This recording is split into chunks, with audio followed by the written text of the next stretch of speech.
성부와 성자와 성령의 이름으로 아멘. 예수님과 어머니 하나 되신 성심을 통해 아버지 뜻 안에서 기도드립니다. 사랑하는 하나님 아버지, 성경 안에는 모든 아버지 다스림의 그 진리의 빛이 가득 담겨 있습니다. 그 진리의 빛을 저희들에게 매일 가르쳐 주시는 사랑에 감사드립니다. 변질된 저희들의 사고방식을 아버지께서 매일 가르쳐 주시는 이 진리의 빛으로 악은 닦아내고 또 올바른 아버지께서 가르쳐 주시는 신적인 질서로 매일 사고방식의 혁명을 일으켜서 부디 저희들 각자 본연의 자신을 찾고 온유와 겸손으로 아버지와 완전히 용해되어 살아갈 수 있는 그런 위대하고도 아름다운 은총을 저희들이 받을 수 있도록, 그러한 은총을 받기에 합당한 반영을 할 수 있는 영혼들이 될 수 있도록 축복해 주시옵소서. 이 모든 기도 우리 주 예수 그리스도의 이름으로 기도드리나이다. 아멘. 성부와 성자와 성령의 이름으로 아멘. 안녕하십니까? 하나님의 뜻 성교의 피아수녀입니다. 오늘도 성경 말씀 안에 담겨져 있는 아버지께서 가르쳐 주시는 신적인 세계에 대해 여러분들과 함께 그 빛의 나라에 대해 학습해 보도록 하겠습니다. 2021년 12월 25일 토요일 주님 성탄 대축일 난미사입니다. 제1독서 이사야서 52장 7절에서 10절까지의 말씀입니다. 얼마나 아름다운가. 산 위에 서서 기쁜 소식을 전하는 이의 저 발. 평화를 선포하고 기쁜 소식을 전하며 구원을 선포하는구나. 너의 하느님은 임금님이시다 하고 시온에게 말하는구나. 들어보아라. 너의 파수꾼들이 목소리를 높인다. 다 함께 환성을 올린다. 주님께서 시온으로 돌아오심을 그들은 직접 눈으로 본다. 예루살렘의 폐허들아, 다 함께 기뻐하며 환성을 올려라. 주님께서 주님 백성을 위로하시고 예루살렘을 구원하셨다.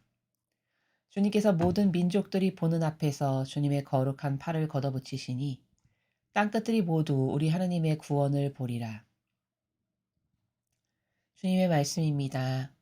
하느님 감사합니다.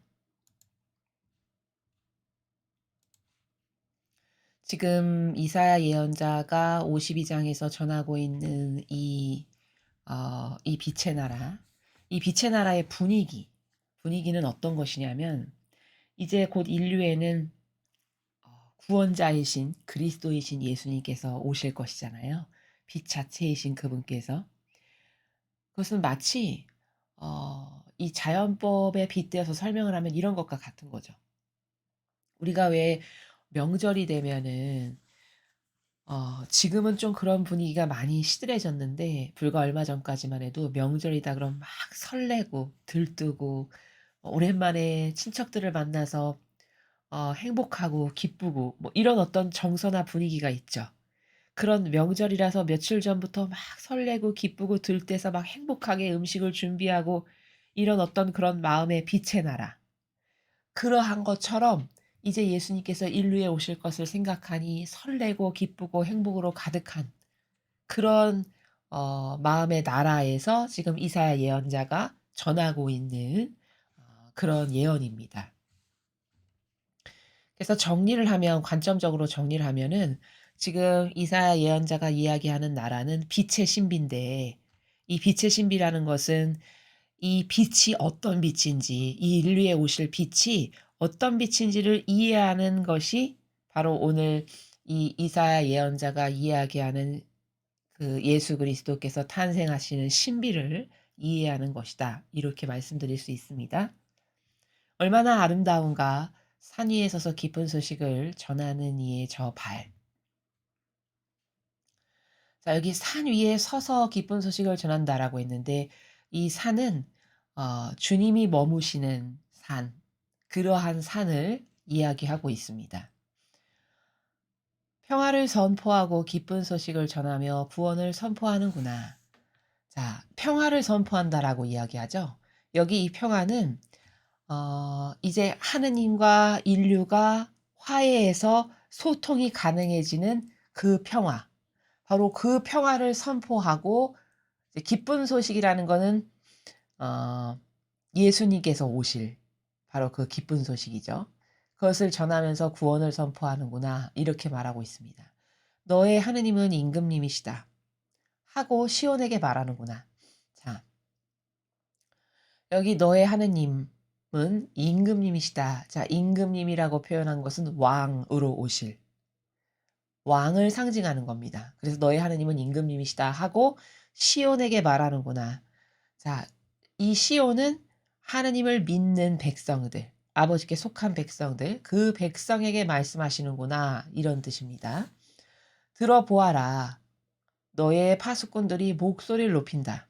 자, 파수꾼은 이렇게 지키는 자죠. 그 지키는 자들이 목소리를 높인다. 다 함께 환성을 올린다.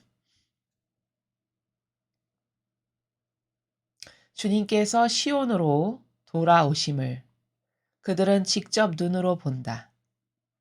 자, 주님께서 시온으로 돌아오신다. 자, 이것은 무엇을 뜻하는 거냐면 예수님께서 탄생하실 것을 시온으로 돌아오신다라고 이렇게 표현을 한 것입니다. 그것을 직접 눈으로 본다. 이렇게 이야기한 것은 눈으로 본다는 건 이제 사실적인 것이 되게 하신다. 예수님께서 곧 오실 것이 사실적인 일이 될 것이다. 즉 다시 말하면 예수님이 오신다는 건 곧 하나님 아버지께서 오시는 것과 같은 것이죠. 왜냐하면 육은 예수님이시지만 아는 그 내면의 영혼은 신성이신 아버지가 함께 계시는 것이잖아요. 그렇기 때문에 시온으로 돌아오신다는 것을 직접 눈으로 본다라고 표현하는 이 나라는 이제 사실적인 것으로 인류 앞에 펼쳐지실 것이고 곧 아버지께서 다시 인류에게 돌아오신다라는 것을 선포하는 그 예언의 내용입니다. 예루살렘의 폐허들아 다 함께 기뻐하며 환성을 올려라. 폐허. 예루살렘이 왜 폐허인가? 아, 비참한 육에 갇힌 인류로 살아가고 있는 죄악으로 갇혀 있는 죽음 가운데 살아가고 있는 그런 인류이기 때문에 예루살렘의 폐허들아 이렇게 이야기하는 거죠. 이제 예수님께서 오셔서 우리의 모든 죄악을 배상과 보속하시는 그 산 희생제물로 바쳐 주실 건데 그렇게 해서 우리의 죄악을 다 갚아 주시기 이전에는 희망이 없는 죄에 갇혀 있고 죽음에 갇혀 있는 이런 인류를 예루살렘의 폐허들아 이렇게 이야기하는 거죠. 근데 이제 기뻐하며 한성을 올리라는 거죠. 왜? 주님께서 주님 백성을 위로하시고 예루살렘을 구원하셨다.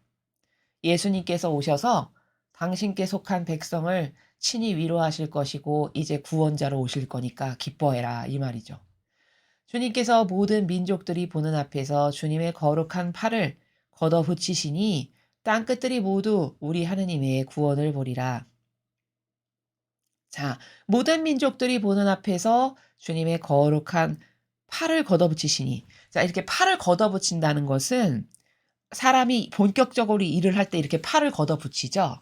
마찬가지로 팔을 걷어붙인다는 거는 이제 사실적으로 이루실 거고 오셔서 인류에게 무엇인가를 주실 것. 그것을 팔을 걷어붙이시니 이렇게 표현한 겁니다. 그렇게 될 것이니까 땅 끝들이 모두 하느님의 구원을 볼 거다. 자, 땅 끝들이 하느님의 구원을 본다는 거는 땅 끝이니까 하느님을 믿지 않는 모든 인류까지도 다 이제 하느님 아버지께서 예수 그리스도를 통하여 인류를 구원하시는 그 하느님의 위대하신 구원의 업적을 이제 보게 될 거다라고 예언하는 그러한 내용입니다. 이사야 예언자는 여러분께서 다 아시다시피 예수님이 탄생하시기도 약 한 750여 년 전에 활동했던 예언자죠. 그런데도 불구하고 예수님께서 이렇게 오실 이 내용에 대해서 또 오셔서 구원자로서 어떠한 일을 하실 건지 예수님의 사명에 대해서 그 쭉 예언한 이사야 예언서를 살펴보면 정말 보고 쓴 사람보다도 더 섬세하고 디테일하게 썼음을 우리가 확인할 수 있습니다. 그래서 아버지의 예언은 이래서 위대하시다. 이사야라고 하는 한 일꾼을 선택하셔서 그를 통해서 아버지께서 예언하신 이 내용이 얼마나 사실적이고 명확하고 정확한지를 우리가 또한 발견하게 됩니다. 계속해서 오늘 주신 복음 말씀 함께 보시겠습니다. 요한복음 1장 1절에서 18절까지 말씀입니다. 주님 영광 받으소서. 한 처음에 말씀이 계셨다. 말씀은 하느님과 함께 계셨는데 말씀은 하느님이셨다.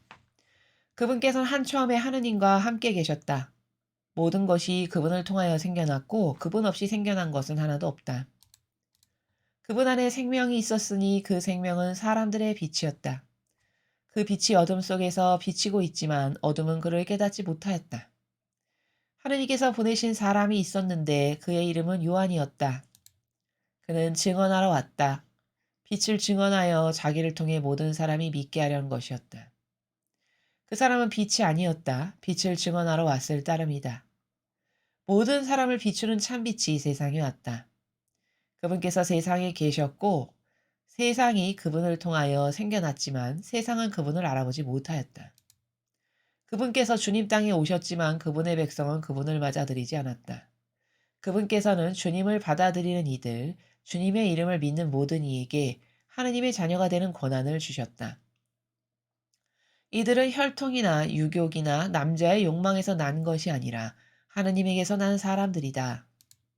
말씀이 사람이 되시어 우리 가운데 사셨다. 우리는 그분의 영광을 보았다. 은총과 진리가 충만하신 아버지의 외아드님으로서 지니신 영광을 보았다. 요한은 그분을 증언하여 외쳤다. 그분은 내가 이렇게 말한 분이시다. 내 뒤에 오시는 분은 내가 나기 전부터 계셨기에 나보다 앞서신 분이시다. 그분의 충만함에서 우리 모두 은총의 은총을 받았다. 율법은 모세를 통하여 주어졌지만 은총과 진리는 예수 그리스도를 통하여 왔다. 아무도 하느님을 본 적이 없다. 아버지와 가장 가까우신 외아드님, 하느님이신 그분께서 알려주셨다. 주님의 말씀입니다. 그리스도님 찬미합니다.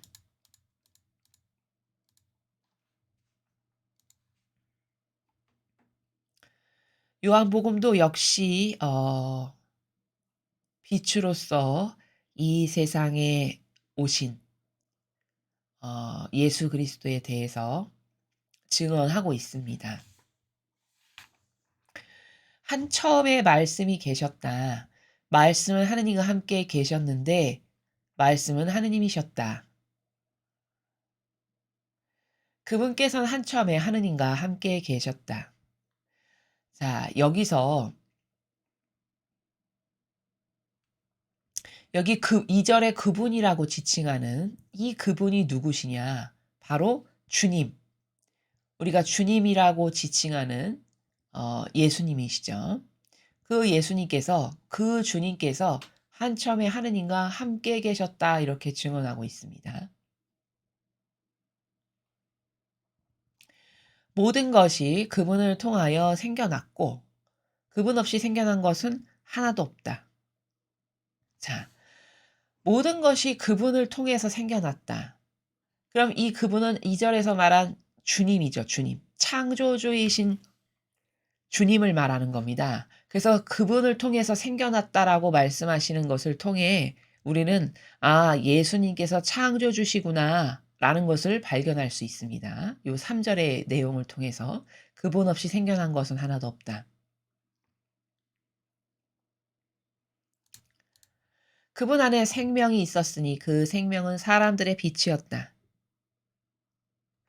자, 이 빛은 이 4절에서 이야기하는 빛은 본질을 깨닫고 그리고 주인이 누구인지를 알게 하는 그런 빛입니다.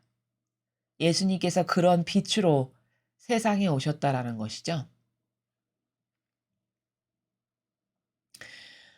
그 빛이 어둠 속에서 비치고 있지만 어둠은 그를 깨닫지 못하였다. 자, 이 세상은 온통 어둠이었죠.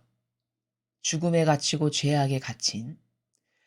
그런데 그 빛이신 예수 그리스도께서 세상에 오셨지만 온통 세상이 어둠이어서 그분이 그리스도이신 것을 깨닫지 못하였다라고 전하고 있죠. 그래서 생명이신 빛이 오셨지만 하나도 깨닫지 못하는 인류를 두고 5절과 같이 이야기하고 있습니다. 하느님께서 보내신 사람이 있었는데 그의 이름은 요한이었다. 세례자 요한을 두고 하는 말씀이죠. 그는 증언하러 왔다. 빛을 증언하여 자기를 통해 모든 사람이 믿게 하려는 것이었다. 자, 여기 7절에서 사도 요한이 지금 이 요한복음을 전해주고 있는 건데, 사도 요한도 증언하기를 그는 증언하러 왔다. 세례자 요한의 직분이 해야 될 소명이 예수님을 증언하는 일이라는 거죠. 그래서 빛이신 예수님을 증언해서 자기가 똑바로 증언을 잘하면 사람들이 예수님이 딱 왔을 때 한 번에 알아보고, 아, 세례자 요한이 말한 그분, 그 그리스도, 구원자, 이렇게 믿게 하려는 것이 바로 세례자 요한이 마땅히 했어야 될 직무라고 지금 7절에서 사도 요한도 증언하고 있죠. 그 사람은 빛이 아니었다. 빛을 증언하러 왔을 따름이다. 자, 8절을 보면 사람들이 세례자 요한을 빛으로 착각했음을 8절을 통해서도 우리가 역으로 확인할 수 있습니다. 만약에 사람들이 세례자 요한을 빛으로 착각하는 일이 없었다면 굳이 이렇게 8절과 같이 사도 요한이 그 사람은 빛이 아니었다 이런 말을 할 필요가 없겠죠. 그렇죠? 근데 굳이 그 사람은 빛이 아니었다. 빛을 증언하러 왔을 따름이다라고 이렇게 이야기한 것은 빛이라고 오해를 했고 그래서 그 오해를 통해서 그 세례자 요한의 소명이 똑바로 수행되지 않음으로써 혼동을 일으키고 또 예수님이 오셨을 때 백성이 올바르게 반영하지 못했던 이런 것이 있었기 때문에 그 현실에 대한 이야기를 지금 8절에서 하는 거죠. 세례자 요한은 빛이 아니었고 오히려 빛으로 오시는 예수님을 증언하러 왔을 따름이다. 이렇게 이야기합니다. 모든 사람을 비추는 찬 빛이 세상에 왔다. 과연 참 빛이셨죠. 예수 그리스도께서는. 그분께서 세상에 계셨고 세상이 그분을 통하여 생겨났지만 세상은 그분을 알아보지 못하였다. 자, 아까 앞에 모든 것이 그분을 통하여 생겨났고 그분 없이 생겨난 것은 하나도 없다. 고로 그분은 예수 그리스도를 말씀하시는 것이므로 아, 예수님께서 창조주시구나. 그분을 통해서 생겨났다라고 하니까 이렇게 말씀을 드렸죠. 근데 그 3절의 내용을 뒷받침하는 것이 여기 보면 그분께서 세상에 계셨고 세상이 그분을 통하여 생겨났지만 여기서 또 한 번 이야기하고 있죠. 사도 요한도. 세상이 예수님을 통해서 생겨났대요. 예수님께서 창조주라는 말씀이시죠. 그런데 세상은 예수님을 알아보지 못했죠.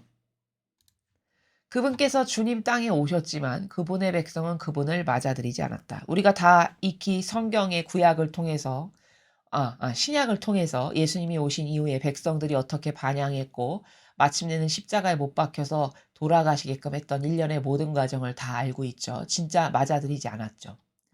그분께서는 주님을 받아들이는 이들, 주님의 이름을 믿는 모든 이에게 하느님의 자녀가 되는 권한을 주셨다. 자, 그러나 맞아들이지 않았으나 그러나 주님을 받아들이는 이들, 주님의 이름을 믿는 모든 이. 자, 누구를 또 말씀하시는 겁니까? 그렇죠. 구원자의심을 믿는 하느님께 속한 참된 백성들, 그들은 믿는 이들이니까 하느님의 자녀가 되는 권한을 주셨고 구원될 것이다. 이런 말씀입니다. 이들은 혈통이나 유격이나 남자의 욕망에서 난 것이 아니라 하느님에게서 난 사람들이다. 하느님에게서 난 사람들이다. 혈통, 유격, 남자의 욕망에서 난 것이 아니라 누가? 하느님께 속한 자녀들이. 이 말은 이 13절의 내용은 무슨 뜻이냐면 세례를 받으면 그쵸? 세례를 받으면 우리가 영으로 다시 하느님의 자녀로서 새롭게 태어나는 거죠. 바로 그것을 두고 하느님에게서 난 사람들이다. 이렇게 이야기하는 겁니다. 말씀이 사람이 되시어 우리 가운데 사셨다. 우리는 그분의 영광을 보았다. 은총과 진리가 충만하신 아버지 외아드님으로서 진신 영광을 보았다.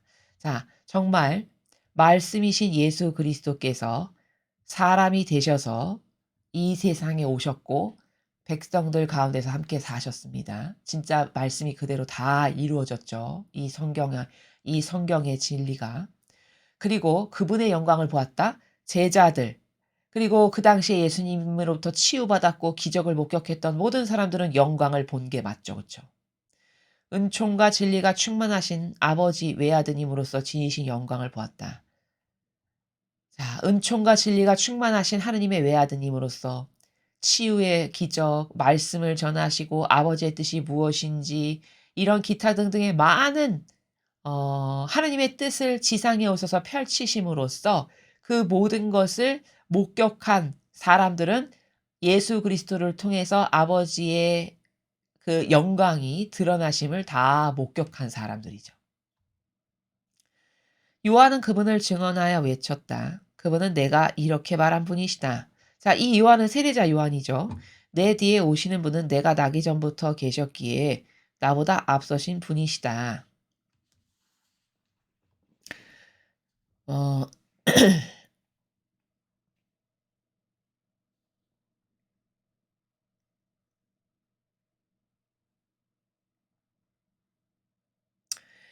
여기 내 뒤에 오시는 분은 이렇게 이런 표현 자체가 지금 이 세례자 요한이 살아가는 나라가 어떤 나라인지를 우리가 확인할 수 있는데요. 기준이 자기죠. 내 뒤라고 이렇게 표현한 걸 보면 이런 어떤 자기 중심적인 기준에서 뭐 뒤네 앞이네 이렇게 평가하는 이 정신의 차원 자체가 세례자 요한 안에 교만이 있음을 우리가 확인할 수 있습니다. 여기는 성모님께서 지니고 계신 겸손의 정신 어떤 것도 찾아볼 수가 없습니다.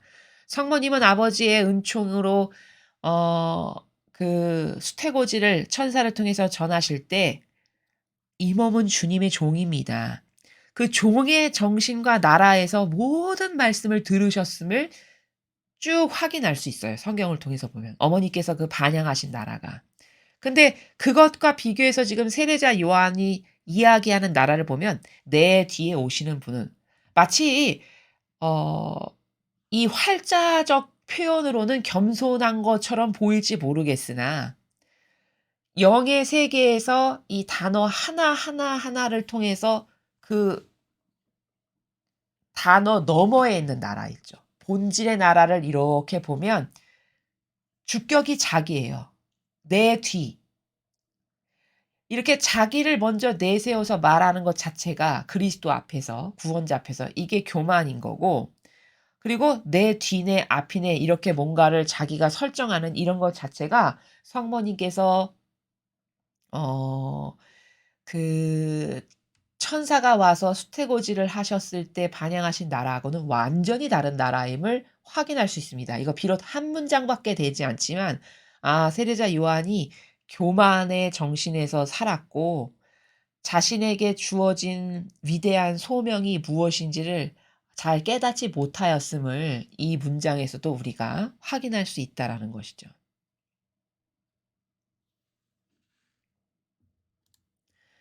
그분의 충만함에서 우리 모두 은총에 은총을 받았다. 자, 예수님께서 가지고 계신 충만함, 아버지의 뜻으로 충만하셨던 그래서 사람들에게 다 나누어 주셨죠. 진리를 나누어 주시고 병을 고쳐 주시고 마귀를 몰아내 주시고 죽은 이를 살리시고 그게 모두 다 그 아버지와 함께 사심으로써 아버지가 가지고 계시는 모든 은총의 보고로 가득한 그 충만함. 그 충만함으로부터 제자들을 포함한 하느님께 속한 많은 백성들이 은총을 다 받았음을 16 절의 말씀이 진짜 그러하였음을 우리가 확인할 수 있죠. 율법은 모세를 통하여 주어졌지만 은총과 진리는 예수 그리스도를 통하여 왔다. 그렇죠. 아버지께서 주신 율법은 모세를 통해서 주셨지만 그 율법을 더 경신하여 인류에게 주신 은총과 진리라는 선물은 예수님을 통해서 주신 것이죠. 아무도 하느님을 본 적이 없다. 아버지와 가장 가까우신 외아드님, 하느님이신 그분께서 알려주셨다. 자, 아무도 하느님을 본 적은 없습니다. 그래서 그러한 하느님을 예수님께서는 세상에 오셔서 아버지와 완전히 하나 되셨기 때문에 여기 가장 가까우신으로 표현하고 있죠. 가까우시다기보다도 완전히 하나 되신 분이죠. 완전히 용해되신 그런 아드님으로서 아버지께서 어떤 분이신지를 제자들에게 다 일일이 가르쳐 주시고 모범을 보여주셨고 몸소 사셨죠. 그래서 제자들이 어리석고 아직 다 깨닫지 못하여서 "스님 저희도 아버지를 뵙고 싶습니다. 아버지를 뵙게 해 주십시오." 이렇게 이야기하니까 예수님께서 그 제자에게 "아니 필립보야. 너는 나하고 이토록 오랫동안 함께 지냈음에도 불구하고 아직도 모른단 말이냐. 나를 봤으면 너는 아버지를 본 거다." 이렇게 이야기하시죠. 바로 그게 뭘까요? 하느님이신 그분께서 지금 여기 하느님이신 그분께서라는 말은 육은 예수님이시나 내면의 신성은 아버지와 용해되셨기 때문에 아버지가 사신단 말이죠. 예수님의 영혼은. 그렇기 때문에 그 제자들이 깨닫지 못하는 차원의 세계. 왜냐하면 그 형상적인 것에 갇혀서 그런 거거든요. 형상이 이꼬르 진실이라고 보았던 그 차원밖에는 몰랐던 그 제자가 보기에는 예수님은 그냥 예수님이신 거죠. 하느님은 또 다른 하느님이 계신 거고 이렇게밖에는 생각할 수 없었던 한계에 봉착돼 있었던 거죠. 그런 제자에게 "너는 나를 봤으면 아버지를 본 거다." 이게 무슨 말이냐면 하느님이신 그분께서 알려주셨다. 요 한 문장이 바로 예수님께서 말씀하신 나라죠. 그분? 그분은 예수님이신데 하느님이시라고 예수님이? 어떻게? 어떻게 가능해? 당연히 가능하죠. 왜? 함께 사셨으니까. 용에 대해서 완전히 하나 되셨으니까. 영혼은 아버지신 거죠. 그러니까 영혼이 아버지시니까 그 주체이신 영혼의 주인이신 하느님께서 알려주셨다라고 이렇게 여기 지금 사도 요한도 이야기하는 하느님을 아무도 본 적이 없지만 외아드님이신 하느님이신 그분께서 즉 내면의 아버지와 함께 사시니까 겉은 예수님이시나 살아가시는 아버지께서 모든 것을 다 하시고 말씀하신 것은 하느님이 하신 거다.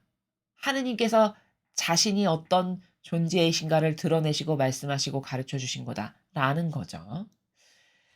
자, 그래서 오늘 우리는 이사야서와 그리고 요한복음을 통해서 빛으로 세상에 오시는 예수님, 그분이 어떤 분이셨고 또 인류에게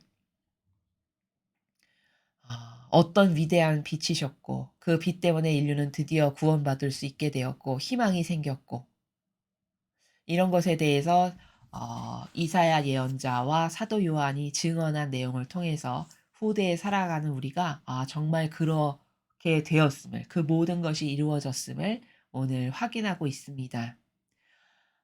우리는 참 아버지께 감사드려야 됩니다. 왜냐하면 이렇게 비참한 인류에 예수님이 오시지 않았으면 그리고 성모님이 계시지 않았으면 우리는 어디서 모범을 배울 수 있을까요? 아마 아버지를 영영 몰랐을 거고 진리라고 하는 이 빛의 세계는 언감생신 깨달을 수도 없었을 겁니다. 왜냐하면 두 분이 성경에서 모범을 아주 상세하게 보여주셨기 때문에 우리가 그 모범을 곰곰이 곰씹고 학습함으로써 '아 아버지는 이런 걸 좋아하시고 이런 분이시구나. 이렇게 아름답고 고결하신 차원의 나라에서 살아가시는 분이시구나.' 이것을 예수님 덕분에 배울 수 있고 깨달을 수 있고 또한 우리는 왜 희망이 생겼냐면 예수님의 그 위대하신 희생 때문에 드디어 희망이 생긴 거죠. 그래서 이 모든 자비를 베풀어 주시는 아버지와 그리고 아버지를 끔찍이 사랑하셔서 그 아버지의 뜻만을 행하시기를 죽는 그날까지 갈망하셨고 그 모든 것을 이루신 예수님과 어머니께 정말 온 마음과 정신을 다해 감사드릴 줄 아는 자녀가 되어야 하고 이제는 우리도 그런 예수님과 어머님의 모범을 닮아서 아버지께 많은 사랑을 되돌려 드리는 효도를 좀 할 줄 아는 그런 자녀들이 되어야 하겠습니다. 이상으로 2021년 12월 25일 토요일 주님 성탄대 주길 남미사 복음 해설을 마치겠습니다. 감사합니다.